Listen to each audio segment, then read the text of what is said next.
Oké.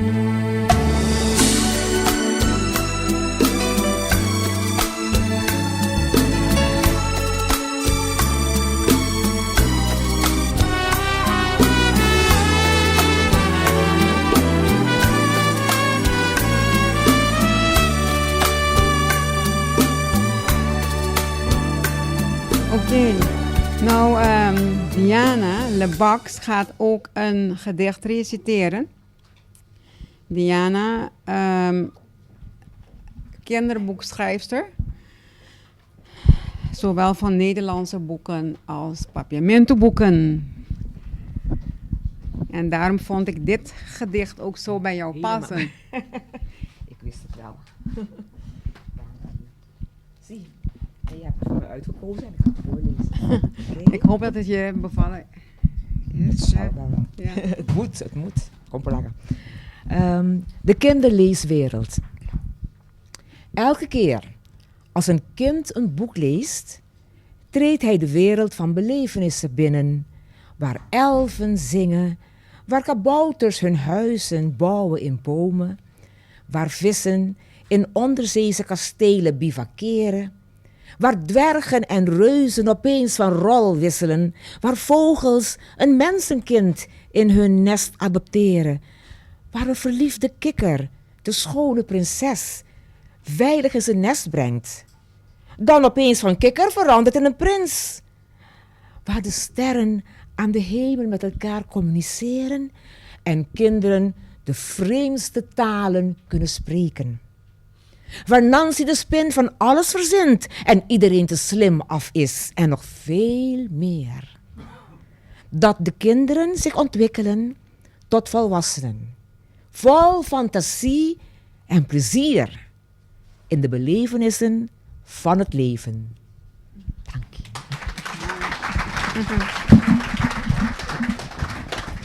Ik kan dat niet zo goed als jij. En nou Ivy Wout, en die gaat nou een gedicht reciteren. Het gedicht heet Muziek maakt blij. Ik weet niet of jij wil vertellen waardoor het is geïnspireerd? Oh, muziek. Je maakt ons blij. Door jou voelen we ons vrij. Ons hart raak je diep. In vreugde en verdriet gaat de liefde weer zingen door heel ons leven. Je eeuwenoude geluiden, het neurien, het zingen, het wenen, herinneren ons aan een woud vol orchideeën, aan de herfsttinten in een woud van goud. Je noten, je tonen, als druppels water uit een kraan, langzaamaan, één voor één, ritmisch, heel sereen. Of als vurig vlietende golven aan de noordkant van ons eiland, als in een eeuwige schreeuw.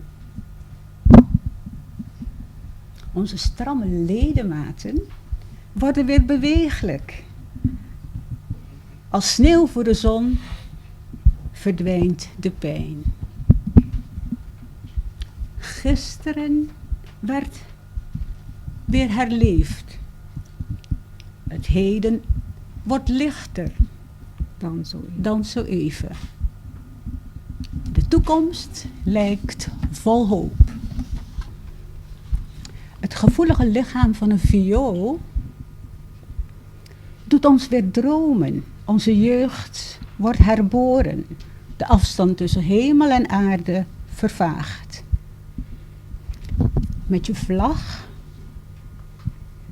je salsa, je mazurka, je wals, dans je over het hele eiland. Onze tropische vogels in alle kleurschakeringen zingen uit volle borst mee over land en zee. Oh, muziek. Ik geniet als bij het ochtendgloren een symfonie wordt geboren. Het vuur in de sterren hoger wordt ontstoken. Het leven wordt gewoon veel mooier. Dit gedicht is dus voor mijn oudste lieve zus, die er helaas niet meer is. Ik wou dat ik met de kracht van een waterval de liederen van het witte woud kon zingen voor jou, van wie ik hou. Ik wou dat ik met het licht van de morgenstond de geheimen van de groene valleien kon onthullen aan jou, van wie ik hou. Dat het leven lichter, jij, jouw gele vleugels wijder kon spreiden over de bergen en valleien. Papiamento pa sempre. En papiamento Voor altijd. papiamento. Nanga pidimi pamilubidabo. Nanga hasta rogami pamino papiabo. Argumentando kuno ta hopi hende na mundo ta papiabo. Kubo vocabulario ta masha limita. Panos por expressar lo que nos tin pensar. Papiamento. Ze vragen me om je te vergeten. Ze smeken me om je niet te spreken. Met het argument dat er niet veel mensen in de wereld zijn die je spreken. Dat je woordenschat te beperkt is om uit te drukken wat we denken. Papiamento. Mi sinti a consenti un tiki. Mi corazón abringa corazón y avisami rotundamente no. Pa sobra, más que lenga di pueblo, di kunos mestersia lenga nang internacional, por hibanos mucho más allá di cas, con lo mi por menospreciabo, con lo mi por abracabo, si tabo hacia mi cana, tursenda den selva y den mondi salvaje, di sílaba, palabra y frase. Papiamento, mijn verstand was het er een beetje mee eens. Mijn hart sprong terecht op en heeft ronduit gezegd nee. Omdat, hoewel het volk beweert dat we internationale talen moeten leren die ons ver van huis kunnen meenemen, hoe zouden we je kunnen minachten? Hoe zouden we je kunnen verhaspelen? Als jij zelf me hebt leren lopen langs alle paden in het bos en in het wilde woud van lettergrepen, woorden en zinnen.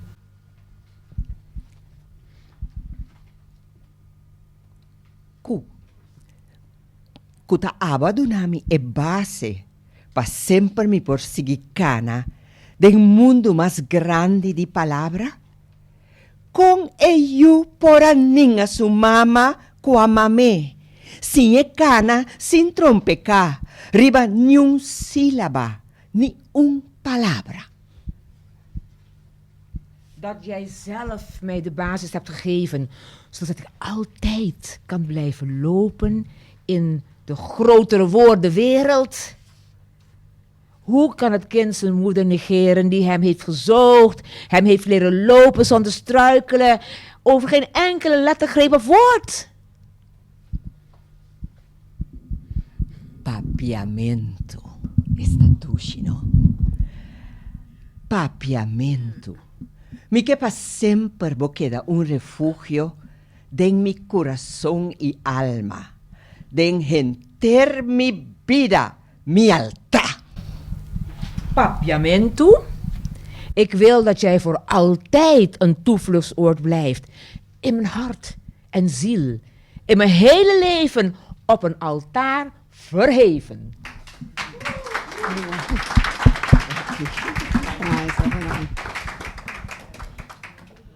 Ook mijn tropisch eiland kent zijn winternachten. Geleend van de Nederlanden. De vogels schuilen in hun takjesnest Ik draai me warm om in mijn bed, lees koesterend het Arionse dubbelspel. Vergeet door de verkleumende regen en het boek het wekkergerinkel. Ook mijn tropisch eiland kent zijn wintermiddag, geleend van Nederland. De vogels vergeten heel even hun lied, ze hebben winters verdriet. Het hele volk mijt de regen grauw en grijs. De gewrichten knarsen krakend, maar worden weer warm door de volkse banalgzalf. Ook tropische eilanden kennen hun wintermiddagen. Ook tropische eilanden kennen hun winternachten, geleend van de moederlanden. Dan trekt men zich warm terug over de koude regenbrug. In het tropisch geborgen nest leest men het Arionse dubbelspel. Al bestaat een gedicht uit alleen maar 1 lettergreep of 2... Het drukt veel meer uit dan Menigeen menigeen vermoedt. Als het maar is geschreven met heel veel gevoel. Al bestaat een woord uit slechts een letter of 2. Het drukt veel meer uit dan de wereld vermoedt. Als het maar is geschreven dat de andere erdoor groeit. Ja, een Libanese lin. De passie in je blik, wanneer je mediterend naar me blikt. Zoals het vurige morgenlicht, dat over de oranje-rode dakpannen van Punda en Otrabanda scheert. De toeschouwer al dus verblindt. Doet me verlangen naar nog meer. De ramen en de deuren in de gevels, wanneer de wind de gordijnen al spelend streelt. Mijn liefde voor het eeuwige beeld van ons stadsgezicht zie ik in je gedeelde blik, die zich nu niet meer voor mij geneert. Ik wilde dat ook de vogels door een schonere lucht konden meezingen in dit liefdesgedicht. Vaak denken we bij het woord poëzie in de eerste plaats aan romantiek, aan dichters die slechts schrijven over liefde, dichters die een beetje zweven. Maar poëzie is niet alleen dat. Zoals ik in de inleiding van dit boek schrijf, word ik geïnspireerd door wat er rond mij in eigen maatschappij en daarbuiten plaatsvindt.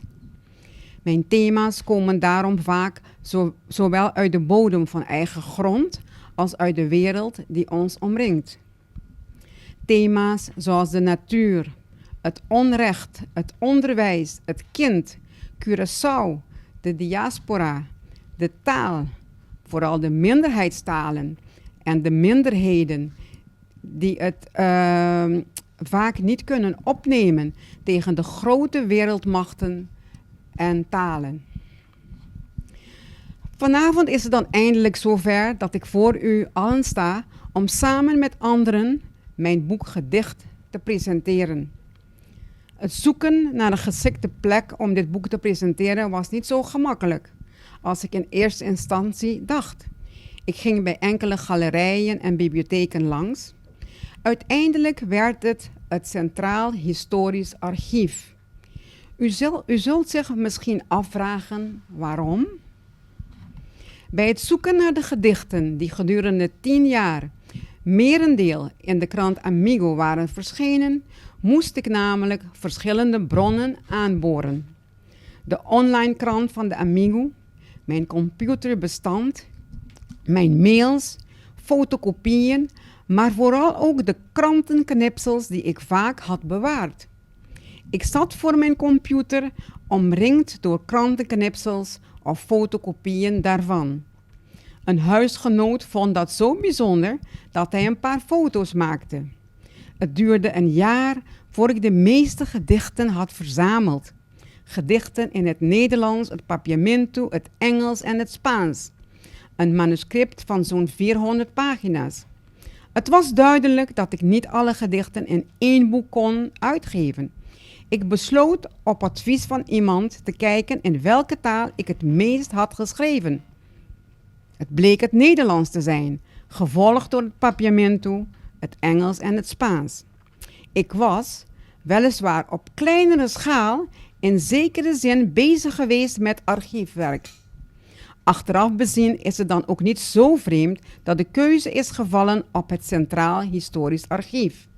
Een ander punt van overweging was dat in het Centraal Historisch Archief veel foto's van oude gebouwen en landschappen opgeborgen zijn. Terwijl het boekgedicht ook is geïllustreerd met foto's van enkele van mijn schilderijen van gebouwen en landschappen. De keuze voor het CHA was verder ook omdat, zoals dat het geval is bij documenten in het Centraal Historisch Archief, verschillende van deze gedichten wat vertellen van wat er op Curaçao in de laatste 10 jaar of langer is gebeurd.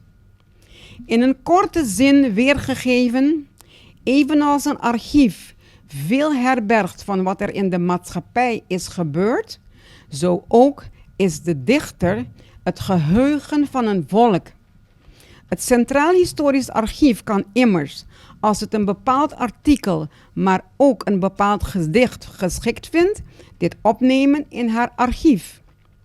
Ik wil daarom mijn toespraak eindigen met de volgende vraag. Welke bijdrage levert het gedicht aan het maatschappelijk gebeuren?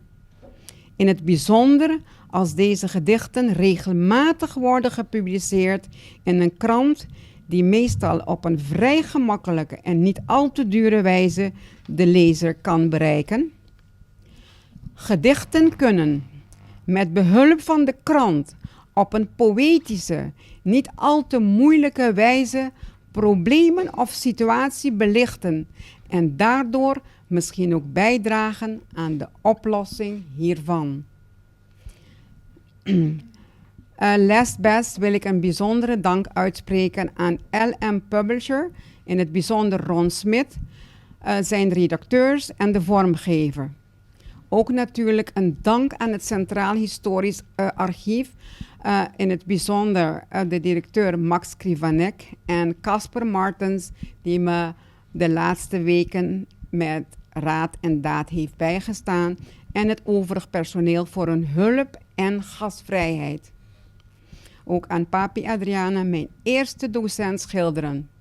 Aan de talrijke mensen die mij op de een of andere manier hebben geholpen of geïnspireerd om van deze avond, hoop ik, een prettige avond te maken. Bijna 10 jaar geleden stuurde je voor het eerst een gedicht naar de Amigo. Het overlijden van een dierbare collega, we hebben het net gehoord, was de aanleiding. Een collega die je niet lang daarvoor had aangespoord om je meer aan het schrijven te wijden. Het waren trieste omstandigheden, maar zoals het soms gaat, bloeide er uit het verdriet ook iets heel moois op.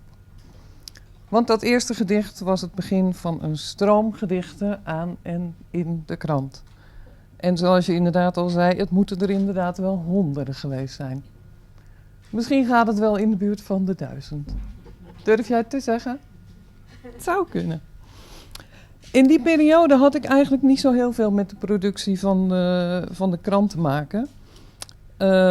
Maar toen je het plan had opgevat om een bundel uit te geven van je gedichten, toen leerden wij elkaar kennen. Je kwam bij de Amigo langs om ons het plan voor te leggen. En sindsdien hadden we regelmatig contact. En ik moet zeggen, het was een interessant en leerzaam proces. Ook voor mij. In het begin hadden we het vooral over de selectie. Moest je 1 taal kiezen en zo ja, welke dan? Hoeveel gedichten en welke dan? To kill your darlings is altijd moeilijk. Ja. Daarna kwamen de perikelen over het uitgeven op zich. Welke uitgever moest je kiezen? Hoe moest het eruit gaan zien? Waar moest er gedrukt worden? Hoeveel moest er gedrukt worden? En uiteraard kwamen ook de financiën op een gegeven moment om de hoek kijken. Uitgeven is duur en waar moest dat geld vandaan komen? Wekken en wegen moest je nadenken over de voor- en nadelen, de consequenties. Je moest keuzes maken. Maar stap voor stap werkte en soms worstelde je door het proces heen. Ondanks de drempels en tegenvallers die er af en toe op het pad kwamen, liet je je nooit ontmoedigen. Een moeilijkheid was nooit het einde van het project. Je ging de uitdagingen aan, je bleef erin geloven, oplossingen zoeken en je ging door. Ik ken maar weinig mensen met zo'n doorzettingsvermogen en ik bewonder dat enorm in je. Echt heel knap. Het heeft uiteindelijk geresulteerd in deze prachtige bundel. Ik vind hem heel mooi uitgegeven en je eigen schilderijen geven er echt een extra dimensie aan. Het is een boek vol met mooie en inspirerende gedichten voor de lezer om bij weg te dromen, zoals je schreef in de introductie. In diezelfde introductie schreef je ook: mijn droom was ooit iets heel moois te schrijven voor andere mensen. Iets vanuit mijn levenservaringen, waaruit zij de kracht konden putten om hun leven mooier of zinvoller te maken. Het is je gelukt. Een van je gedichten wil ik graag voorlezen. Het is er eentje die over de Amigo gaat, of meer specifiek, de krantenjongen. Pas maar op voor de honden. Niet altijd zijn ze vastgebonden. Niet altijd zijn ze in hun hok of achter het slot. Krantenjongen, ondanks je zorgen ga je elke dag op stap. En met een gulle lach breng je overal de krant. Krantenjongen, krantenbezorger. Naast je huiswerk of andersoortig werk, met op je kindergezicht een vastberaden blik. Verspreid je berichten, soms zelfs gedichten, en men trekt zich terug over de nieuwsbrug. Je maakt hen blij, je beeld blijft voor altijd. Heel mooi. Lieve Hilda, ik ben aan het einde van mijn verhaal.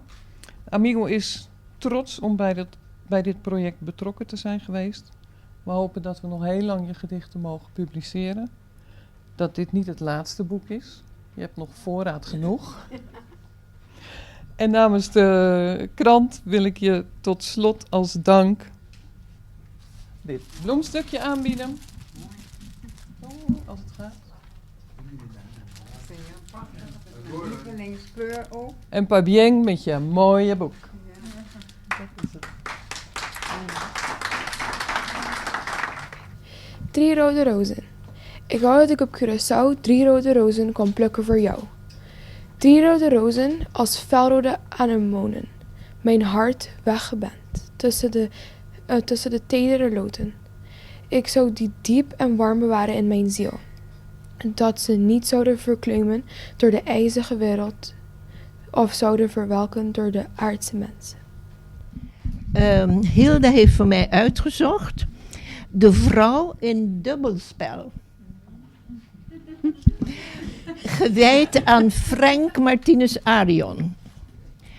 In dubbelspel is het de vrouw, de witte lotus of rode roos, die al bij ochtendgloren haar bladeren opent, de dauwtranen wegveegt, de dag vol hoop begint. Dat zij een schotel op tafel mag toveren, dat zij dat ze schoenen koopt voor dochters en zonen, dat ook zij naar school mogen lopen. Terwijl de mannen domino spelen, danst en zingt de vrouw om het gelach heen. Schenkt wat rum in voor de heren, schept wat van de stofpot voor iedereen. De lotus of roos knipoogt, weet zich heerser van het leven.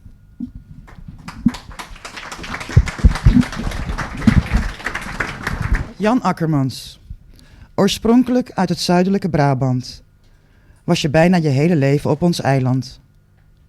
Je wist leiding te geven aan het Franciscus College, waar Annelies en jij de bibliotheek oprichtten, waar de kinderen konden lezen en fantaseren, waar ze in de pauze naar hartelust konden spelen.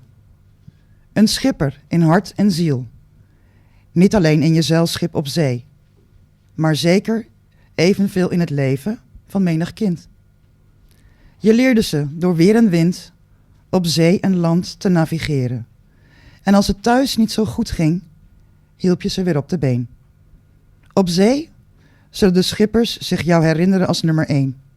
Aan wal zullen de leerlingen zich jou herinneren als hun levensinstructeur. Nu vaart je schip richting lichtere sferen. We zullen je veel missen. Maar we weten dat je wel eens je blik zult richten op onze kinderen. Want in het hart van onze kinderen, onze klein- en achterkleinkinderen, de zeeverkenners, de leerlingen, zul je altijd blijven voortleven.